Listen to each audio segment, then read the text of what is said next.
It's specific to physical therapy. So it's not every healthcare service, but they're like trying it out with physical therapy.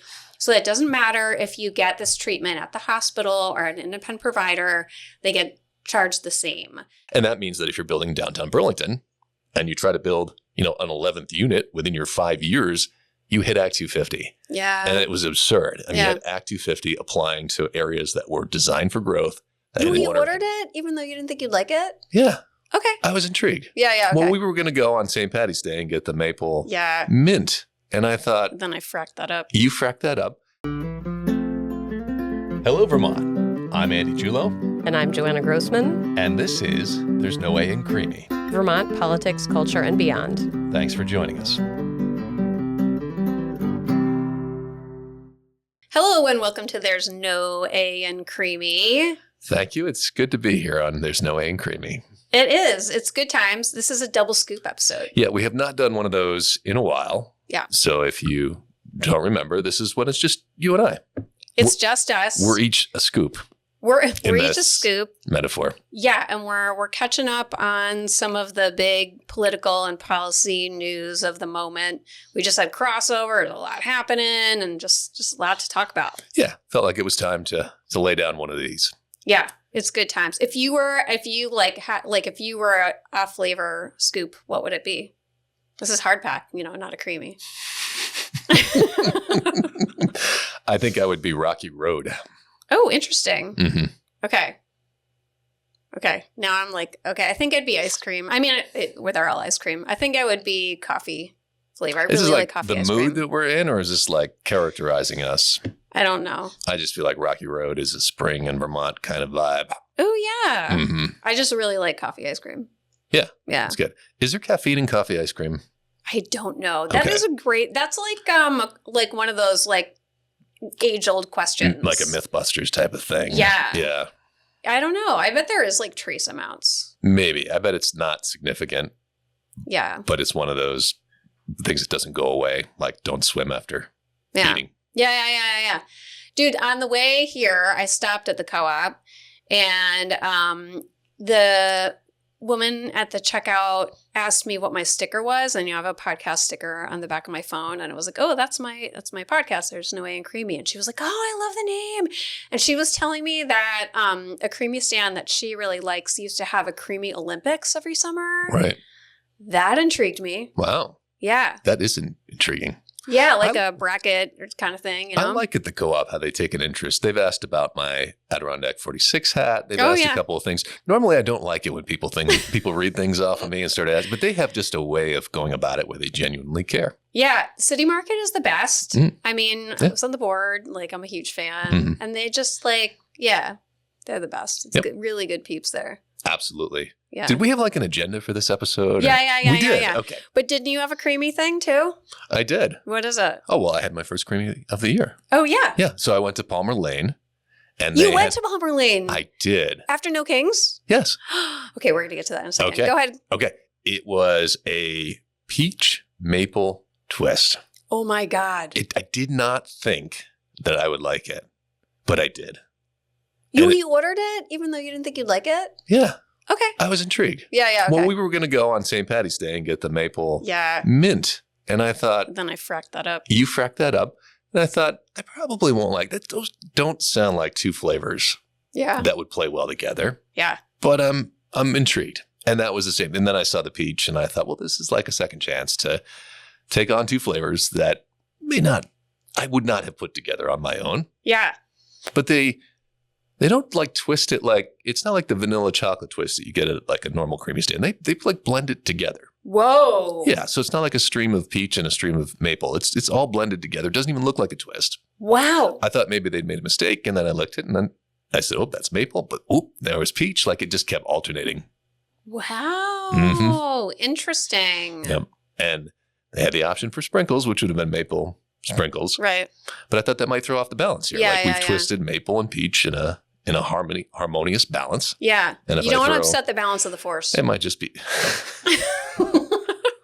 it might just taste like maple and I miss out on the peach. Right. It sounds really good. It was. Yeah. Yeah, we should go there. Yeah. Okay. No, we definitely should. That's on the list for sure. Mm-hmm. Oh yeah, that's nice. Well, so my friends Matt and Cindy were in town, and we also got a Creemee this weekend. We went to Mr. Creemee on Pine Streaks nearby. It's a good one. Classic. Hard to go wrong. I did get different flavors this time as well. So how many flavors do they have right now? They always have 4 flavors, Okay. and then there's 2 twist options. Yep. And I got the sweet cream and Earl Grey.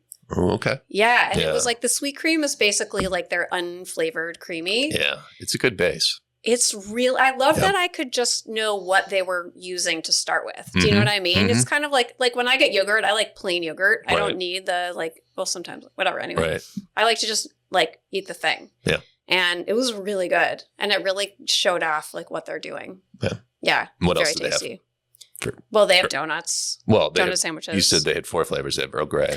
Oh, sweet cream. They also had chocolate raspberry, and Steve got that. Yeah. And he was looking. We all got the other one, and he was looking at us like, "You guys are crazy. This is the best thing I've ever eaten." And I love that flavor profile, but that's almost why I got the other one, because I was like, I always get chocolate. That's so 5 minutes ago. Well, and they make everything from scratch. Yeah, they have their own special cold room. Right. Yeah. So the flavors are limited, but they're real. It's not they're dumping some chemical mix into there to make it taste like something. Yes, they take a lot of pride in their it's good stuff. work. Yeah, it's really good.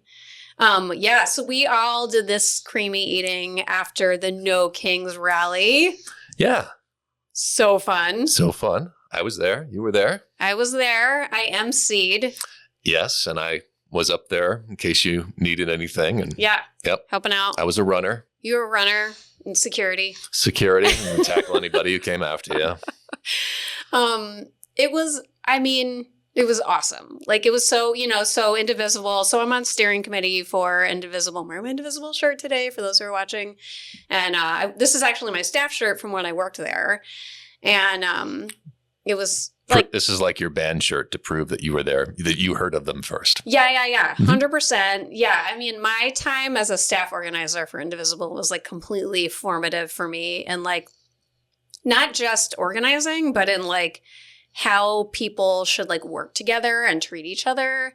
It totally changed my view of work culture and completely. So they asked me to MC No Kings because I have this long history with Indivisible. It was so fun. We had amazing speakers. We had Christine Hallquist, our dear friend, Senator Becca White. She killed it. Yes, she did. Oh my God. She came out of work. Yeah. And she got there right when it was her turn to speak, maybe a little after. Yeah. And she just walked up to that mic and was bouncing and took control. It was she just burst onto the scene. She burst onto the scene. Yeah. She took control of that crowd for 3.5 minutes. Yeah. And then she ran back to wherever she came from. It was this fleeting thing. Yeah, it was awesome. Yeah, it was she kind of airdropped in and out, and she just killed it. It was like a superhero showing up in their costume, and then they go off to wherever they came from. To chase the villain. Right. Yeah. Yep. Yeah. She was really good, really fun, really great with the crowd. And one of the speakers was my 15-year-old Isa Cramer. Who also killed it.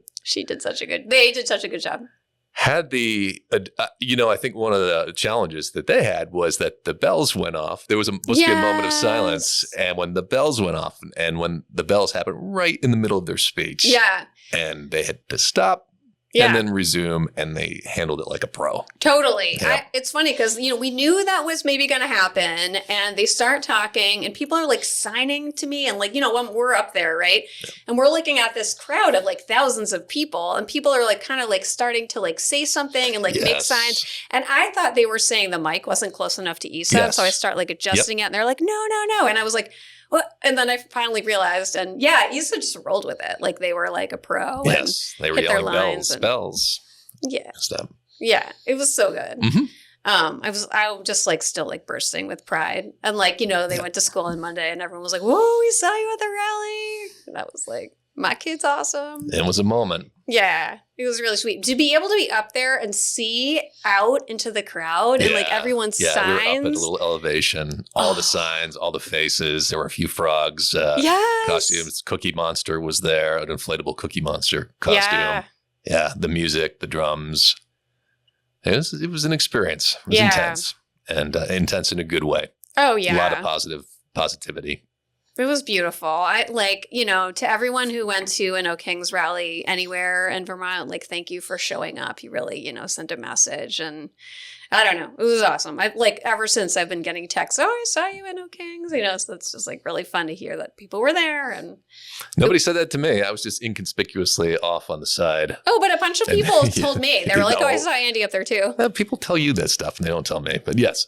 I live in Burlington. It was in Burlington. I live in the middle of nowhere. Yeah. And I discourage people from talking to me directly. So that might be why. Maybe. I don't know. But yeah, our fans were glad we were there. Let me put it that way. Both of them. Yeah. So I've been, out doing the campaign thing a little bit. And I had a really interesting campaign experience. I'm starting to see, I'm starting to really live some of the candidate experience in the way that I never did when I was running campaigns. And I hit something interesting that I've sort of seen evolve and devolve over the past few years. So, when you run a campaign in Vermont, of course you've got to post on Front Porch Forum, right? And when I started running campaigns, it was you just post on Front Porch Forum and you ask people to post on Front Porch Forum. And there was no regulation, for lack of a better term, around that really. And then a couple years ago, it might have been in the 24 cycle, year, Front Porch Forum started creating what they call a candidate access program. And they would sort of they would sort of sell you a package of certain things. And then, so this year, my district has 14 different forums in my Senate district.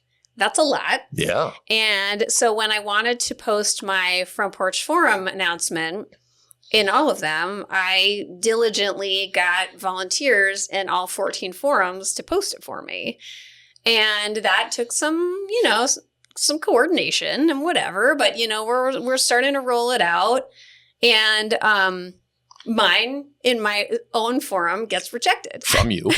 It's from me. Yeah. I've lived here for 20 years. Yep. And it gets rejected. And I was so confused. And I got this message from Front Porch Forum telling me, your post has been rejected. It needs to be shorter and all this stuff because I'm a candidate. Now, my husband could have posted it in the entirety, or my campaign treasurer, Ben Travers, who lives in the district. Every person in the city could have posted it except you. That's exactly right.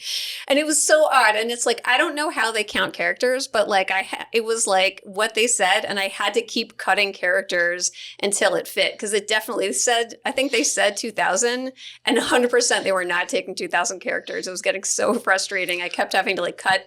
Did you write it like a hipster, just abbreviate everything? Sure. Or Schmidt from New Girl. I should have done that, but I didn't. And it was low grade crazy making. And I finally, managed to post it, but we had a lot of back and forth from Front Porch Forum, because here's the thing. Here's what I'm trying to share is that the incumbents can post for free an unlimited amount to all 14 forums. Well, it's only twice a month, though. It's not totally unlimited. Oh, okay. Right. Okay. Yep.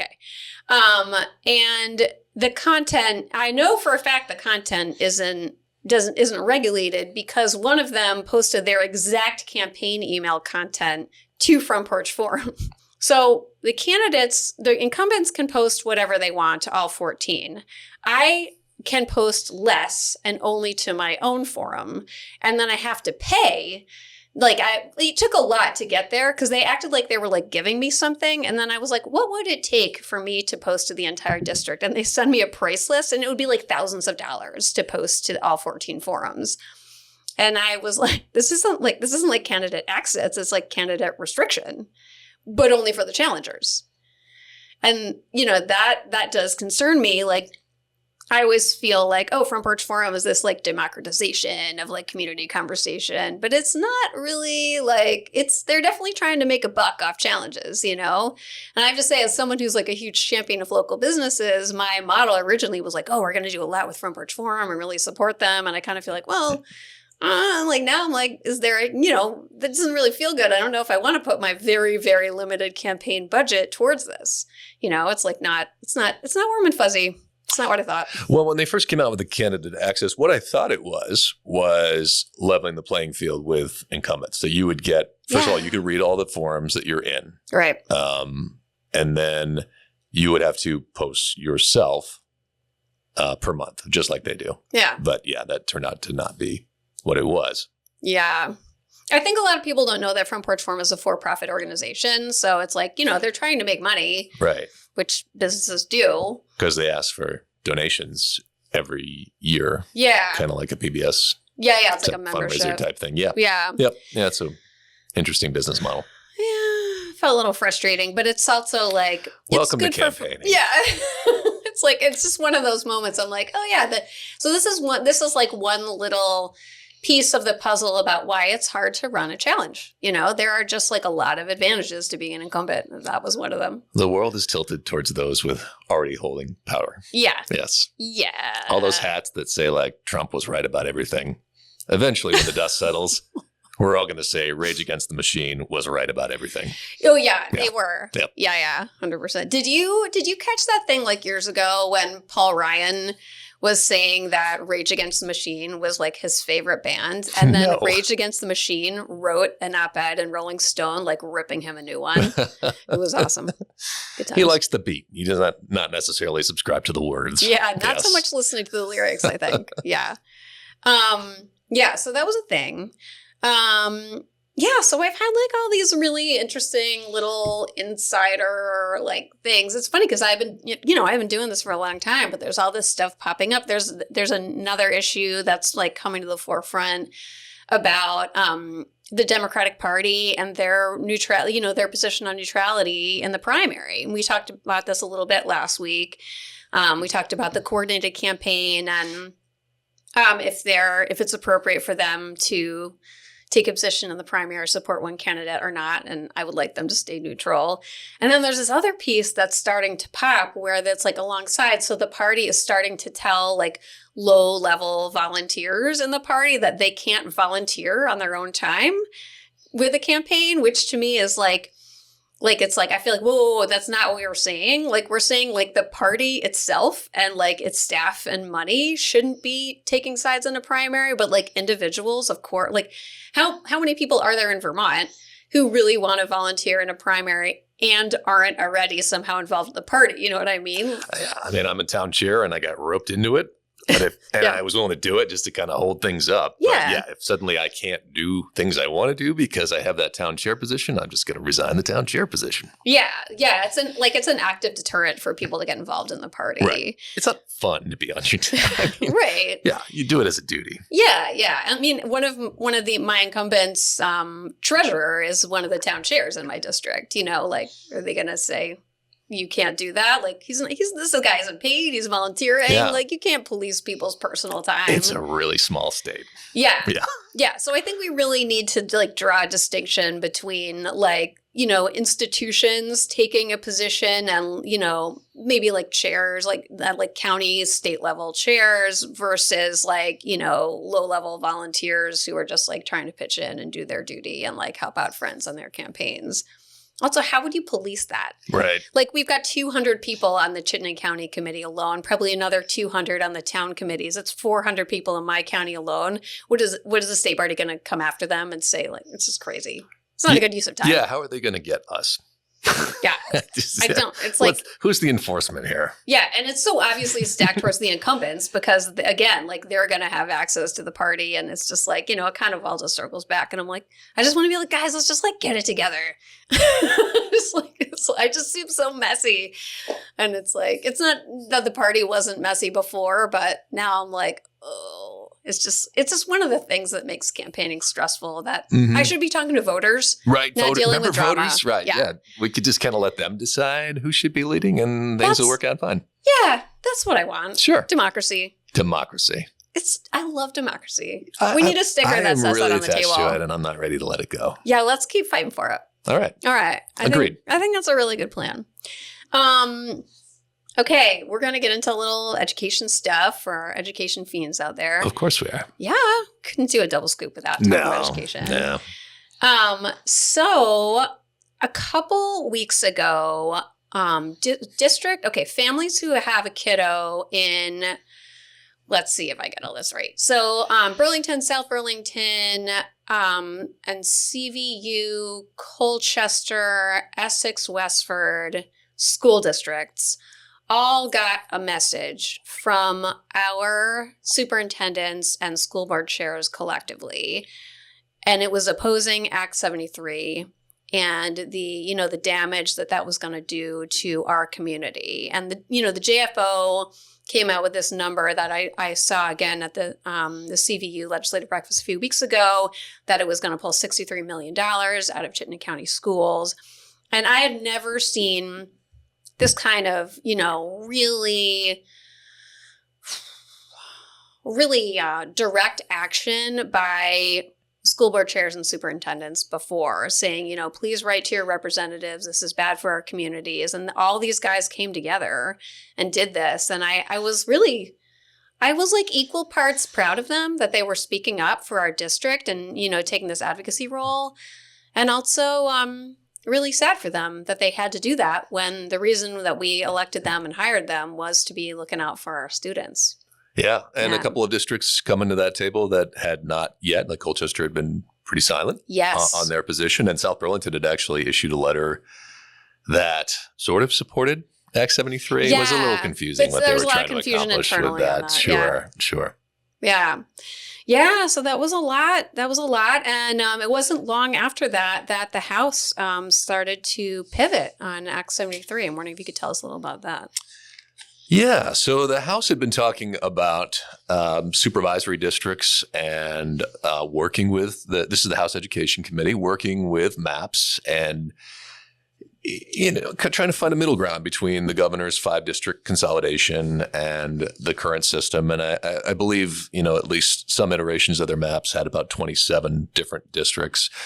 And they pivoted away from that and adopted much of what the task force, the consolidation task force that we talked about over the summer, and we talked about with co-chairwoman Senator Martine Gulick, about the findings that they had come out of that with and the recommendations they had made. And one of those is, it's called the Seesaw. Mm-hmm. I thought Rebecca Holcomb said CSA when she initially introduced it, but I recalled it like that too, but yes. I'm hearing Seesaw. Well, that was going to be problematic in the state of Vermont, right, with CSAs. Yeah. So Seesaw, it's very similar to the BOCES model in New York, but sharing services, where you can, especially at high-level services, staff, special education, all of these things that you can consolidate that don't actually impact the classroom as much. Allow you to kind of have your local school and your local feel to your classroom and your school building, but take some of that admin stuff and some of those other services that we all need and pool them together and move them around in a more efficient manner. And it's been effective. We saw in the report, they cited pretty good data that this model had worked and actually saved money, and it can be gotten to fairly quickly. Yeah. So the House pivoted to supporting those and then looking into those. So if you're going to have these unions that are high-level administrative unions, looking at some voluntary mergers inside of those. And that is also what the task force recommended. Voluntary mergers, maybe incentivize those, give people a reason to look for particular efficiencies or maybe better outcomes without forcing it from the top down. So big pivot from House Education. Senate Education is still kind of stalled. They really have not come out with anything. They just don't seem to have a real direction or agreement on where they're going at this point. Yeah. I really think that House model is what the voters want too. I just feel like, in talking to all these voters, they seem to, I do hear again and again, oh, can't we save money on an administration? And there's 2 answers to that. The first one is yes. And that's what the the seesaw model could do. And the second answer is that's not the primary cost driver, so we have to kind of look at the data too and keep our heads together about that. Yeah, it was interesting because the task force took so much heat for coming out with these recommendations, and they are being slowly vindicated. Yeah, because they really did back it up with data. Yes. Data. Science and data. So good. We are not the only state struggling with these issues, and others are trying certain things, such as the shared services model, and it's working, and they're demonstrating savings. So maybe we try that. Yeah. Yeah, I'm looking forward to seeing how that unfolds. Mm-hmm. Yeah, it'll be interesting to see what happens with the Senate, what they come out with, how that conference goes. Just at some point, those two sides are going to have to come to a table and come to some kind of agreement. I'm curious if we're going to have another end of session legislative, well, I don't know, implosion. Possibly, because first you've got those two entities coming into contact, the Senate and the House, and then you've got the governor. What meets the governor's standards? The governor said, "You're not going home until we get some progress here." Well, Phil Baruth said that too. Yes. Yeah. Yep. So what constitutes enough to go home? Yeah. It's pretty interesting. I mean, do you remember, I know you remember, but we were just really starting the podcast during the, the veto session last year. Yeah. And it was just insane to try to stay on top of it.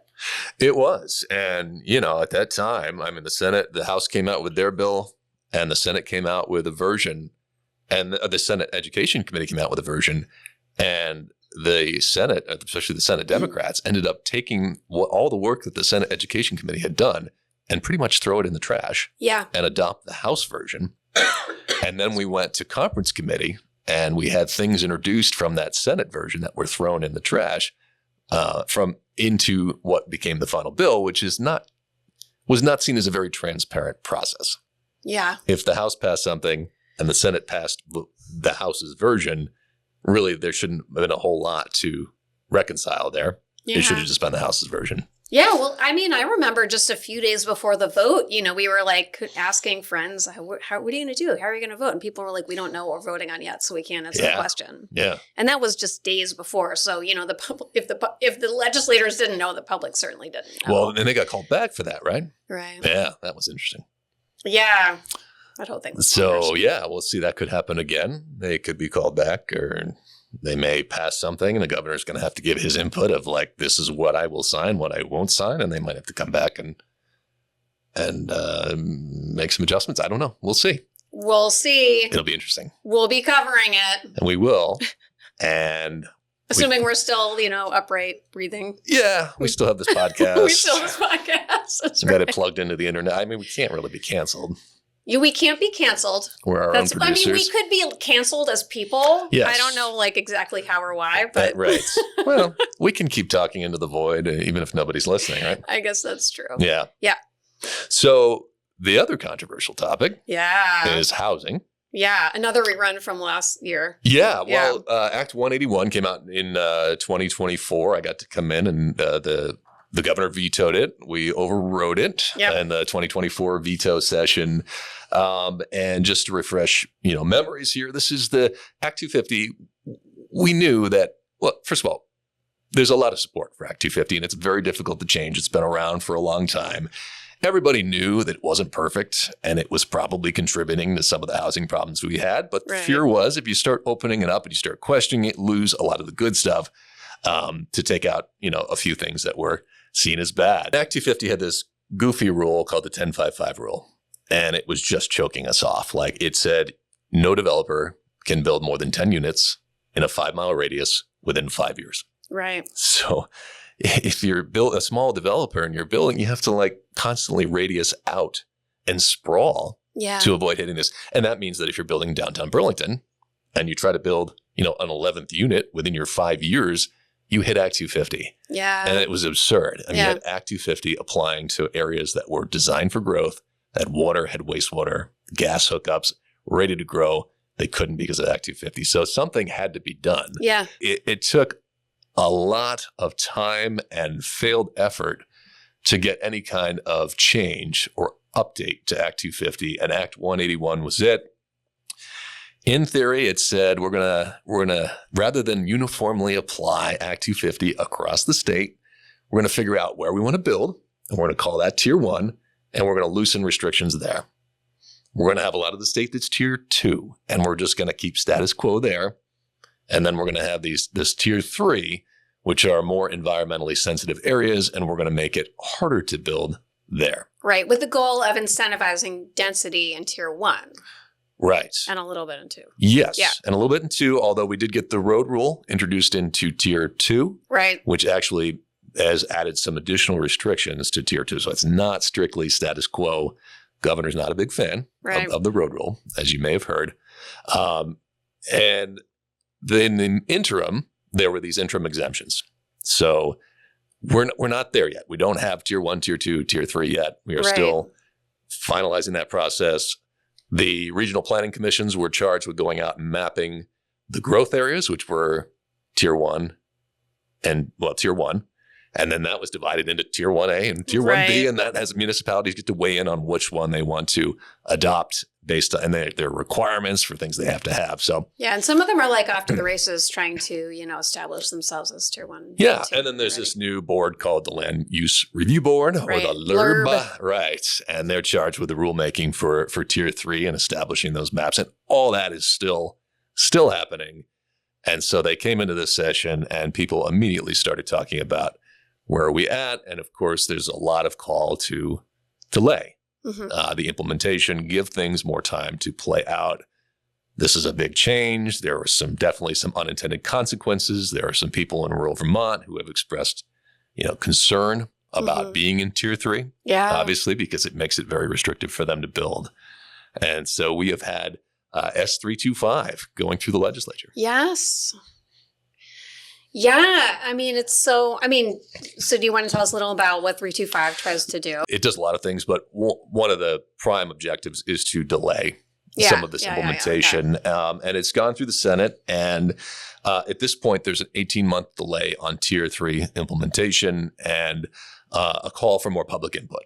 Okay. So I think many people would agree that if you can't build a woodshed on your property with an Act 250 permit, that's a problem, right? Yeah. So let's take 18 extra months. Let's hear public input. Let's change some of the rulemaking to make it more reasonable for Tier 3 areas.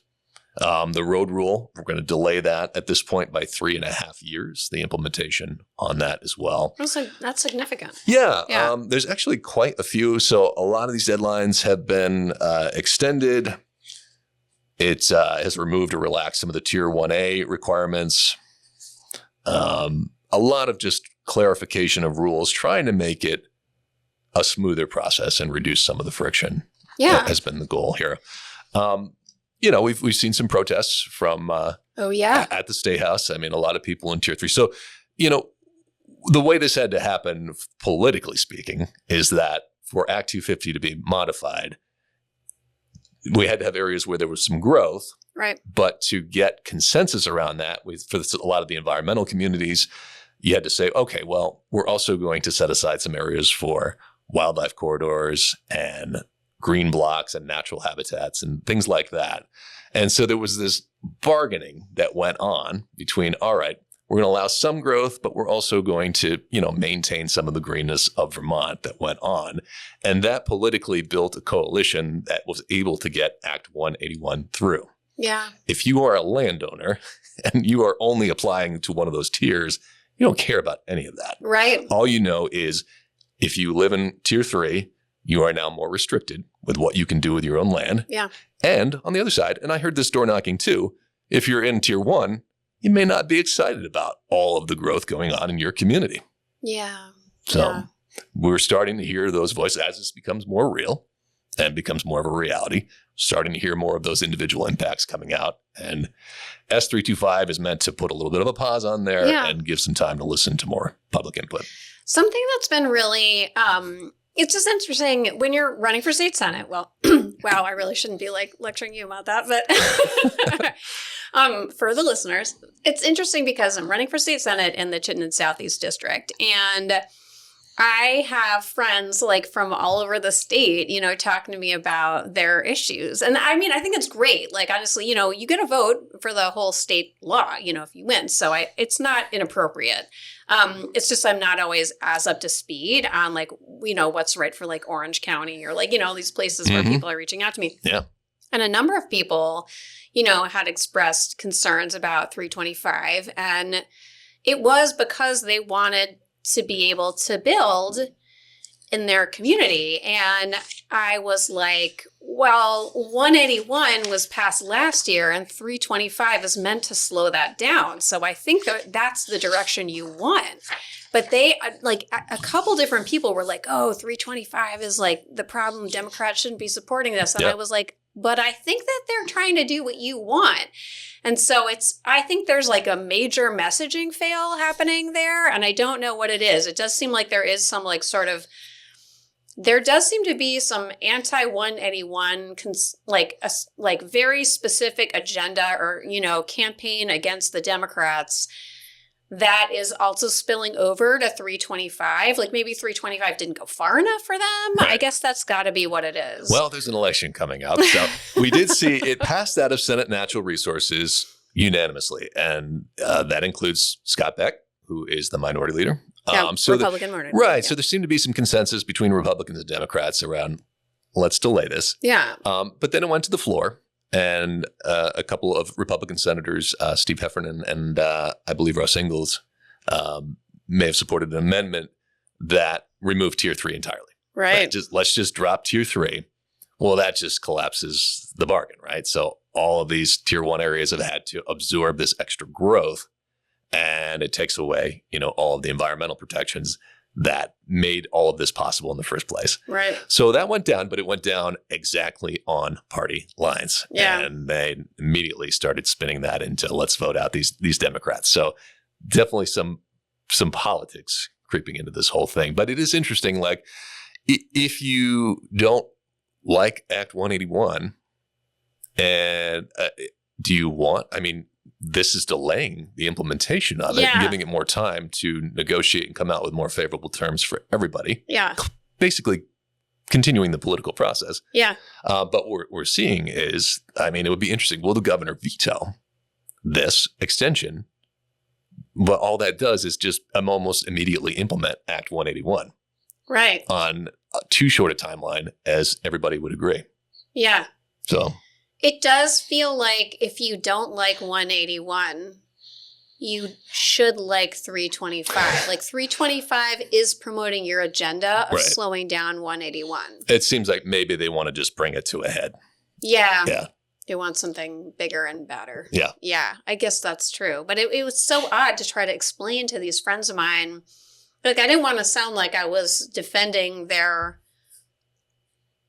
I mean, I understand that people want to build for their friends and family on their land. Like that logic makes sense to me. And I wanted to be like, yo, I hear you.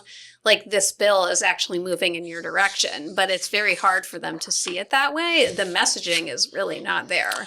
Well, and if they don't have trust in the process, then they don't trust that'll be the outcome, right? Right. Yep. I mean, I think you just hit the nail on the head there, that the trust with the party has really broken down so much. Yep. Yeah. So that's really scary. So we're getting into some high bill numbers, second half of the biennium, post crossover. I've got a couple interesting bills I wanted to talk about. So when Alex LeClaire was on with us, he talked about how if someone gets a certain service at his practice, it costs, say it could cost like $150. And then someone could go to UVM Medical and they could get the same service, and UVM Medical would get like, you know, up to like $500. I'm just making up those numbers. But the point is that like it would be very different amounts of money that would get paid to each site. Right. And I said, why aren't we regulating that? And he said, we're working on it. Yep. And it was true. So they're working on, he was a major factor in getting that into this bill, H585, which just passed the House. And a big piece of that is this concept, mandated site neutrality. So it would equalize the fee. This is specific to physical therapy. So it's not every healthcare service, but they're like trying it out with physical therapy. So it doesn't matter if you get this treatment at the hospital or an independent provider, they get charged the same. So that way, we get a little bit more, a little bit of reduction in the hospital's market power, a little more flexibility for these small healthcare businesses and providers to help give them a little boost, which is really nice. Yeah, I love diving into this whole business end of healthcare. Yeah. And still think it's insane that we treat it like a business. Yes. But it made me think of like the stuff they put there at the register that's all like high markup stuff on your way out that they hope that you'll grab. And that's kind of what hospitals do with physical therapy and some of these services is they use them to kind of have a very high margin on it. Okay, you're here for your orthopedic surgeon. The PT is integrated. It's right down the hall, but then they charge 4 times as much as an independent physical therapist would do. And then they can, that pads their margin, but it makes it darn near impossible for an independent physical therapist to make their business succeed in that environment with that reimbursement. Yeah. So it was really exciting to see that he got this piece in this bill and it passed the House, is going to the Senate. I can't wait to see what happens with it. Yeah. And another little piece of that bill is these prior authorizations. So last year, there was a bill passed 766 that did a little work for doctors who are high performing, wouldn't have to get as many authorizations. So Alex was talking to us about how sometimes if you have to get PT, depending on your health insurance, you may have to get an authorization from your primary care first, and then you get basically permission to go to see a PT and it's covered. Other people, you can go straight to a PT and it's covered. So like my insurance, I can just go to a PT, but apparently a lot of people can't, even like members of the U.S. military, apparently. It must be very problematic with the shortage of primary care right now to begin with. Oh, yeah. It's hard to get in. Yeah. Oh, yeah. And then you're delaying care, creating more injury. It's not good. It just, adds cost and physical pain. It's just not good. Yeah. So they're expanding that. And they're actually, in 585, they're expanding this prior authorization piece. And they're actually favoring independent providers. So it's leveling the playing field a little notch more. So this is great work by the House. And I can't wait to see where it goes in the Senate. Yeah. Yeah. So that was exciting. Yeah. Okay, so that's a really good one. And then talk about high bill numbers, 933. 933. We're getting up there. Almost to 4 digits. Almost to 4 digits. So word is that we have passed 4 digits? When you add in the Senate bills, we're passed, yes. Okay. Yep. So 933 is actually the budget. And the budget passed the House, but there was an amendment that was on there for a while that was a hot topic. So Representatives Monique Priestley and Esme Cole had an amendment on there that they withdrew, but there was a lot of talk and it became a standalone bill. So here's the deal. In U.S. H.R. 1, the U.S. government gave Vermonters who are at the top 1% an average tax break of $57,000. A lot of money back, right? Mm-hmm. And so the logic of this amendment is, okay, well, if the federal government doesn't want that money, we'll take it here in Vermont, right? So we're just basically trying to transfer that money over to Vermont. If Trump doesn't want it, we need it here in Vermont. We need to shore up Vermont big time. We need the money. We need to pay for things like healthcare and schools and education, all those things.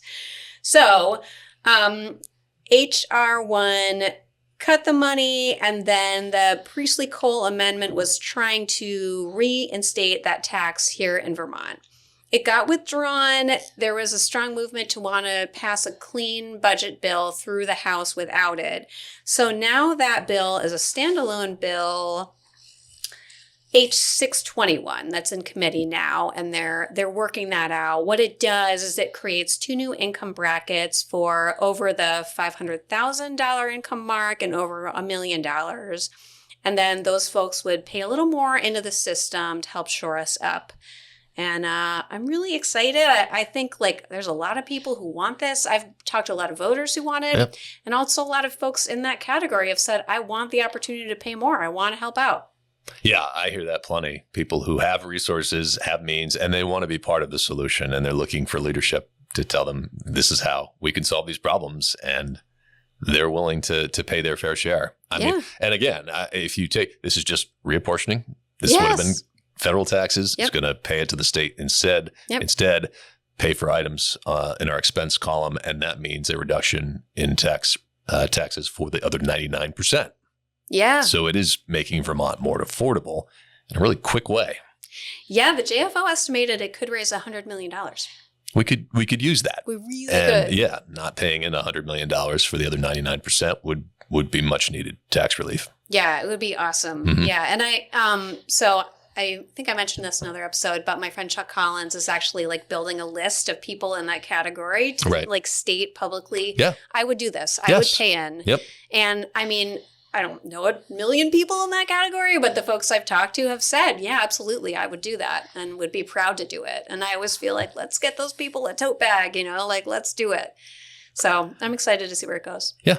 Yeah. It's hard to move a new bill like this far into the session. Yeah. But it's an important issue and they're going to take some testimony. It's a conversation worth having because expenses are going up and we just cannot continue to tap people for more and more and more. And so we need to figure out how to apportion the bill in a way that makes sense for all of us. Trickle down economics. We've been trying it for 40 years. It just doesn't seem like giving all our money to the rich is working for the rest of us. Maybe I'm letting the cat out of the bag there. Yeah. But time to think about how we apportion the taxes and tax in a way that is working for families in our future. Yeah, or right size it for Vermont. Vermont size it. Yep. Yeah. Not looking to punish anybody, but just come up with a way that makes sense. Yeah, well, I think most people live here because they love Vermont. And so, everybody wants to, be doing what they can to contribute. That's the Vermont way. Yeah. And I think if you lay out a plan and say, here's how we solve a lot of the problems that we have, I think a lot of your wealthier would sign up for it. Yeah, not all of them. Too. I understand not all of them. Right, of course, But some people would be willing to pay a little bit more to fix some of these problems that are right in our face every single day, and we don't want to look at them anymore. We want to solve them. Yeah, absolutely. Yay. Well, we'll keep you guys updated as the session evolves and the election season evolves. Lots of interesting stuff that we're tracking here. Are we double scooped? We're double scooped. Did we do it? Yeah. Nice. 2 scoops. Done. Well, that brings us to the end of this episode. Thank you all for listening. Follow us between episodes for the latest updates on our socials at There's No A in Creemee on Instagram, Substack, and Blue Sky. And catch us on our next episode of There's No A in Creemee, Vermont Politics, Culture, and Beyond in Apple Podcasts and Spotify.